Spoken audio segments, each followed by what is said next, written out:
ഈ സ്പഞ്ച് ഉണ്ടാക്കാനായിട്ട് 3/4 കപ്പ് മൈദ ഇട്ട് കൊടുക്കാം.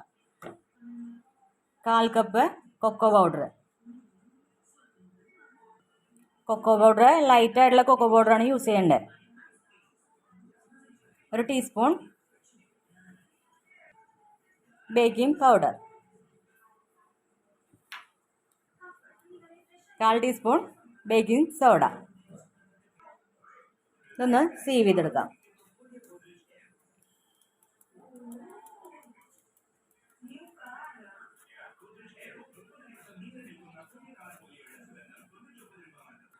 ഫ്ലോർ മിക്സ് 3 വട്ടമായിട്ട് സീവ് ചെയ്തിട്ട് എടുത്തിട്ടുണ്ട്. ഇത് മാറ്റി വയ്ക്കാം. ഒരു ഡ്രൈ ആയിട്ടുള്ള ബൗളിലോട്ട് 4 മുട്ട പൊട്ടിച്ചൊഴിച്ച് കൊടുക്കാം.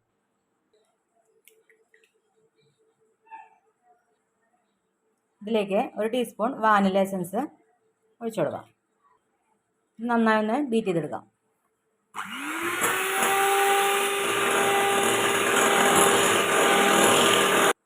ഇതിലേക്ക് 1 കപ്പ് പൗഡർ ഷുഗർ കൂടെ ആഡ് ചെയ്തിട്ട് നന്നായി ഒന്ന് ബീറ്റ് ചെയ്തെടുക്കാം.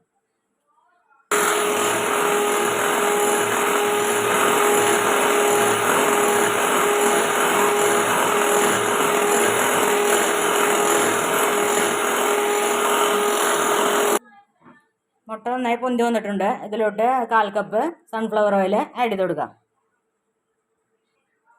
അതിനുശേഷം ജസ്റ്റ് ഒന്ന് ബീറ്റ് ചെയ്തെടുക്കാം.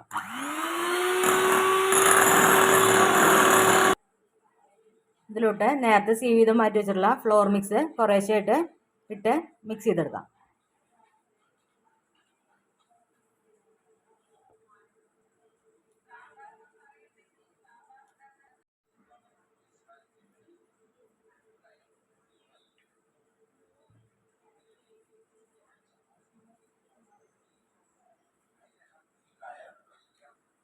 നമ്മുടെ ഫുൾ ഫ്ലോർ മിക്സും ആഡ് ചെയ്ത് കൊടുത്തിട്ടുണ്ട്. ഇതിലോട്ട് 1/4 കപ്പ് പാല് ആഡ് ചെയ്ത് കൊടുക്കാം.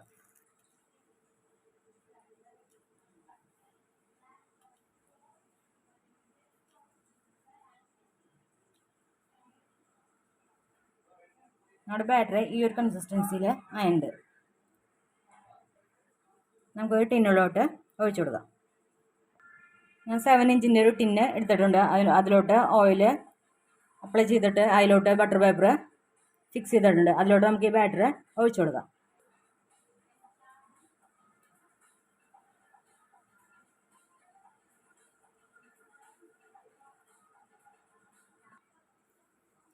ഇതൊന്ന് ജസ്റ്റ് ഇളക്കി കൊടുത്ത് എയർ ബബിൾസ് റിമൂവ് ആവാൻ വേണ്ടിയിട്ടാണ്. ഇത് നന്നായി ഒന്ന് തട്ടി കൊടുക്കാം.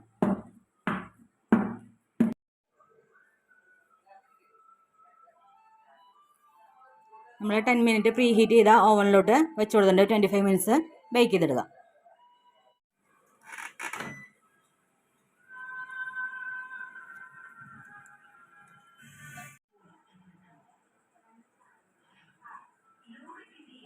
നമ്മുടെ ചോക്ലേറ്റ് സ്പഞ്ച് റെഡി ആയിട്ടുണ്ട്. ഇതുപോലെ ചോക്ലേറ്റ് കേക്കിന് ഒഴിച്ച് ബാക്കി എല്ലാ കേക്കിനും യൂസ് ചെയ്യാവുന്ന തരത്തിലുള്ള ഒരു സ്പഞ്ചിൻ്റെ റെസിപ്പി ഞാൻ ഇട്ടിരുന്നു. അതിൻ്റെ ലിങ്ക് ഞാൻ ഡിസ്ക്രിപ്ഷൻ ബോക്സിൽ ഇട്ടേക്കാം. ഒന്ന് കയറി കണ്ടോളൂ.